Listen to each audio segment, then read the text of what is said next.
It's the Really Charlie podcast. Sounds so true. Grab a chair, pour out a glass. Let's break through.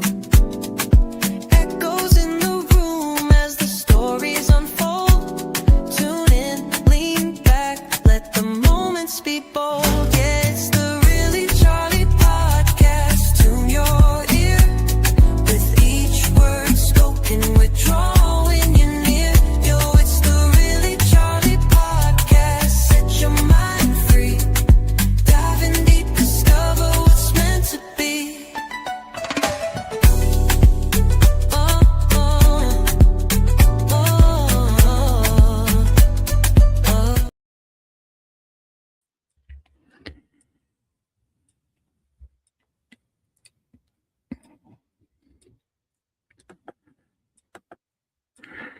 Hey, welcome to the Really Charlie podcast. I'm Charlie Perry, and we are here for another podcast. Every week, I'm trying to give you something, trying to share some info with you. Let me just straighten out this microphone a little bit here. Should have tested that before. All right. There we go. Let's see. Let's get this straight here.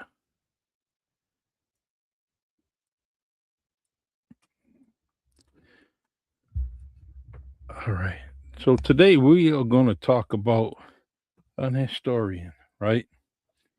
We're going to talk about someone I came across in my young life. I didn't realize that a dude like this existed, and look at me, I'm a wreck today, man. Should have had my wife dress me today. There we go. Got my Mr. Cabral hat on today. So we are gonna dive into, and I like coming on the podcast to bring to life some extraordinary people, right? Give people their flowers while they're standing. And especially people that have a lasting impact on us as society, right? So today we're going to talk about a man who took a radical journey to understand the depths of racial inequality in America. His name is John Howard Griffin, the author of a groundbreaking book called Black Like Me. He lived a life of courage and conviction. So we're going to explore that story, right? I'm going to put a picture of him as John Howard Griffin, the white man, and John Howard Griffin, the black man. Right? These are pictures. These are actual pictures of him. And so, and back then, if you just said you were a black man, and this is a black and white picture, so it doesn't give him any true justice. But he was definitely a white man who did some crazy things. And so we're going to talk about it. John Howard Griffin was born in 1920 in Dallas, Texas. He grew up in a segregated South, and he was deeply affected by the racial tensions around him. Griffin studied music and medicine, but his life took a dramatic turn when he served World War II and was exposed to some of the horrors of concentration camps. This experience sparked his passion for social justice. John Howard Griffin, his mom was a pianist, and that's where he gets his music. That's where his musical background comes from. So during World War II, he was drafted, right? In 1959, white journalist, underwent a series of medical treatments to darken his skin and traveled through the deep south as a black man. He documented his experiences and revealing the harsh realities of racism. Black Like Me was published in 1961 and became a bestseller, shocking readers with its honest portrayal of racial inequality. Now, mind you, this is, you know, 1959, still, still a problem in society when it came to the separation of the races. It was very, very entrenched. You know, but also there was different things going on right around that time. There was already all there was a civil rights movement that was picking up steam. So between the tensions of segregation, civil rights movement, eventually they were going to clash. They were going to come to a head, and when it did, it was the revolution. Things were getting moved and shaken. Politicians were listening. Things were just moving in a direction towards inequality, right? Or equality. And so this is when John Howard Griffin said, I gotta write about this. So he writes about it and he goes on a mission, a journey for 6 weeks. 6 weeks he was a black man. Everything that separated us, or everything what that was in law and that made us do, stand in different lines and go through different doors and uh don't look at white women, all of that. John had to go through it. And his book tells it. His book Black Like Me. Hold on one second. I gotta answer this call. Hey, what's up, Mr. Speller? I am on the Really Charlie podcast, and I just wanted to let you know that I'm on it and you are live. So don't be saying any bad words. I know how you get. So I'm gonna give you a call very shortly. Nothing big. I did text you, and I got a new adventure about our podcast. Sometimes you have to lose yourself. So I just want to talk to you about it. All right. I'll call you once I'm done. All right. Bye bye. Hey, that's my man, Marvin Speller, the author of Unpacking Grief, Shattered to Onward. Right on Amazon. Check it out. So John Howard Griffin uh, goes through all these things with the medical treatments. He's tanning himself in his apartment. He's really trying to get, as dark as possible so he can go through the trenches. And where he applies for jobs and gets denied, where he has to sit in certain areas and restaurants and in the board trains and all the in the buses, all in the back seat, living it, living it, and it was so real to him. And he seen and he experienced all that. So his book sparked conversations about racism and empathy.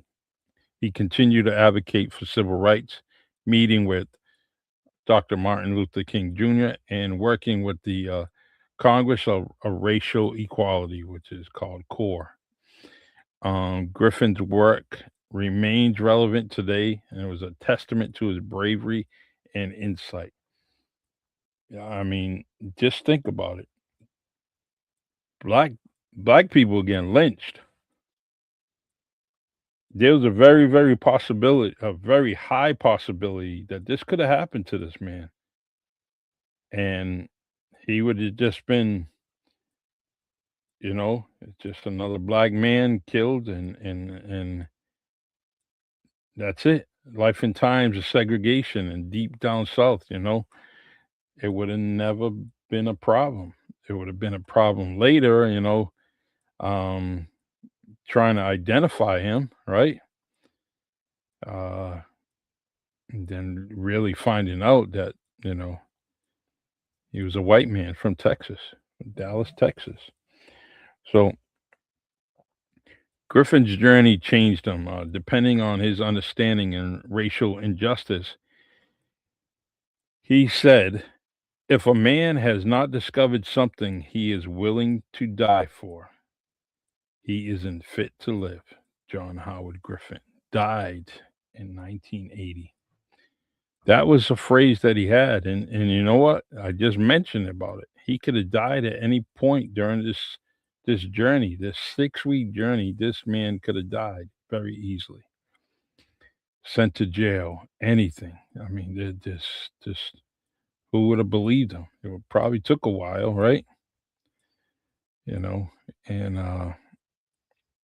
so um,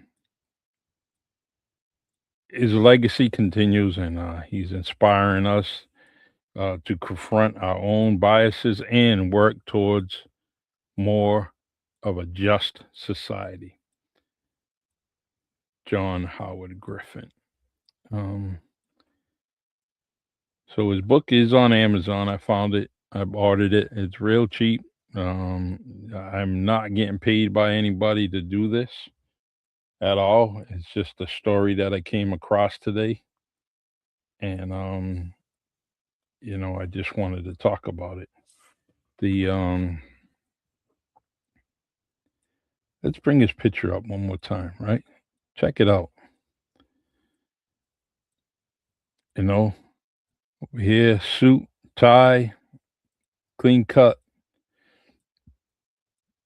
clean cut man, journalist, so that's why we came to work every day. And then over here, he had to go ahead and darken his skin. I mean, look all the hair he has. He had to shave it bald. He definitely couldn't be walking around with hair like that saying he was a black man, although it's happened, it's true, you know. Sometimes people went to the hen house and and produced black men with straight hair. So that is John Howard Griffin, right? Good man, great story. Um, Let me put up this little short here. Um, let's let's put it on here.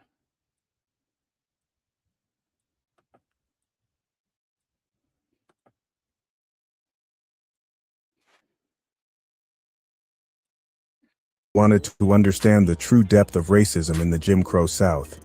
So he underwent a radical transformation. He took medication to darken his skin, sat under sun lamps and dyed his body, all to pass as a black man. Then he went on a 6-week journey through the Deep South as a black man. And what he experienced was shocking, even to him. He was denied food at diners, refused jobs, banned from restrooms, threatened just for walking through the wrong neighborhood. He felt fear, humiliation, and powerlessness. Not because he changed, but because of how people saw him. His story became a best-selling book, Black Like Me. White readers were stunned. Black readers said, "We've been telling you this." Griffin got death threats. They burned him in effigy in his hometown. He had to flee to Mexico. He spent just 6 weeks as a black man, but it changed the rest of his life. In 1959, a white man did something.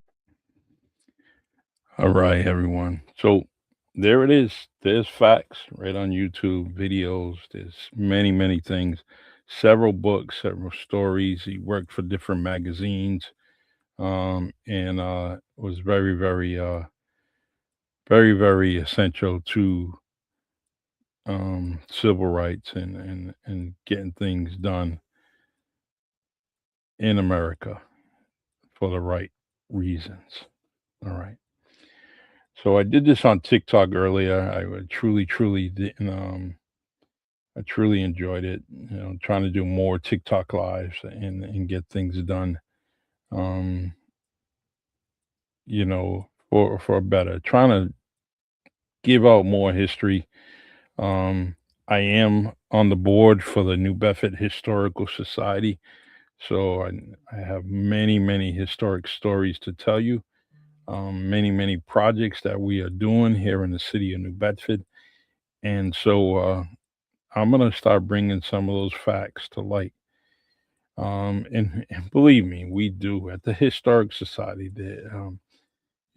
Everyone on the board is truly doing amazing things, and they try to get things out. You know, so many people have been there for so many years, and this is my second year, so I'm trying to help out as best I can.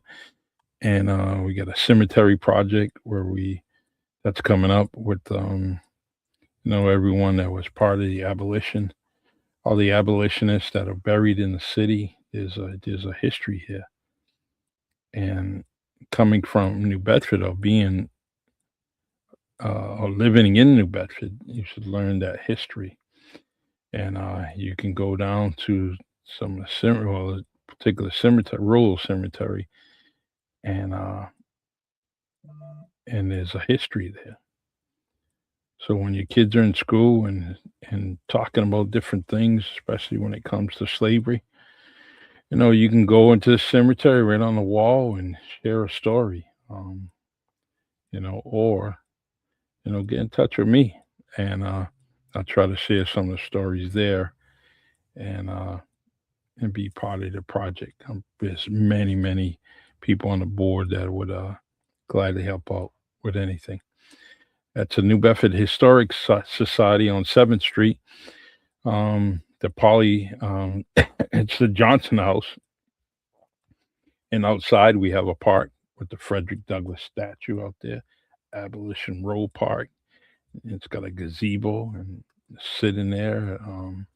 We had a few music sessions there called Listen Up, and it's just so many different things.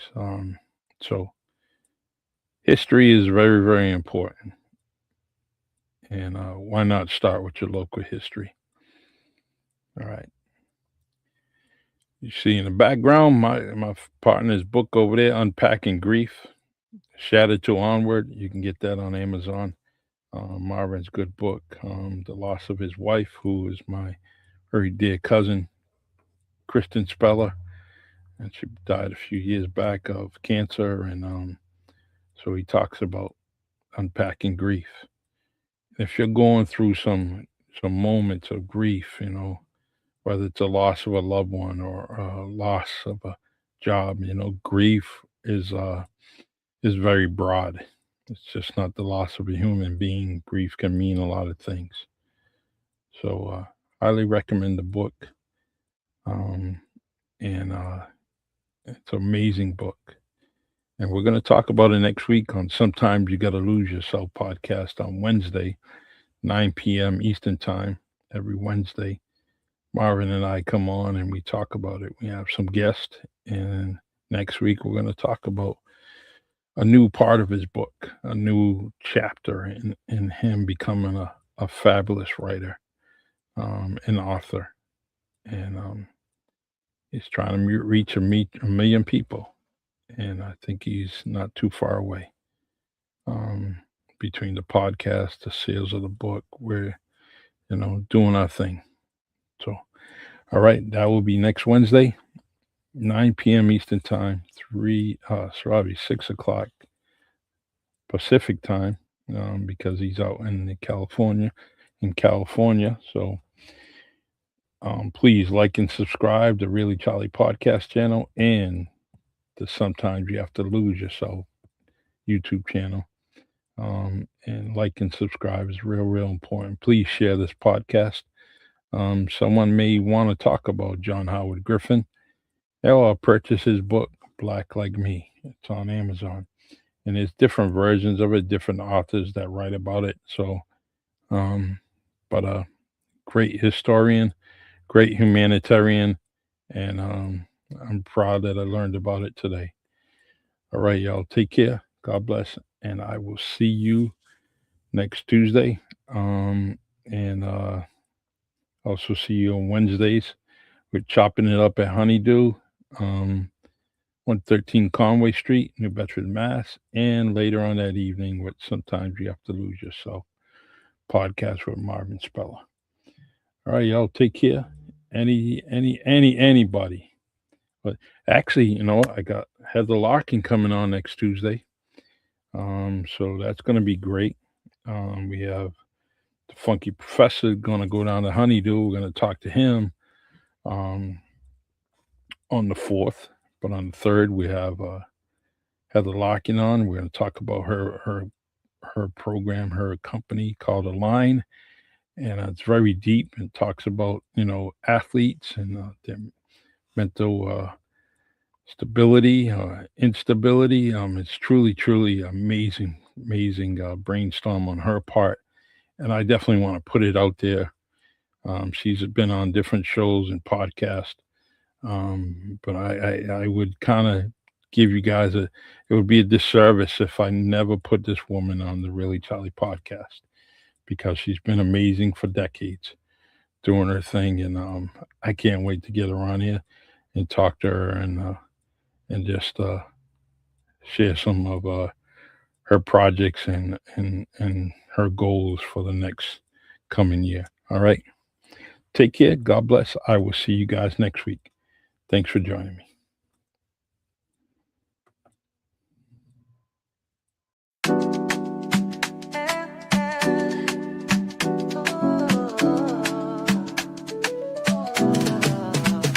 It's the Really Charlie podcast. Sounds so true. Grab a chair, pour out a glass. Let's break through. Echoes in the room as the stories unfold. Tune in, lean back, let the moments be bold.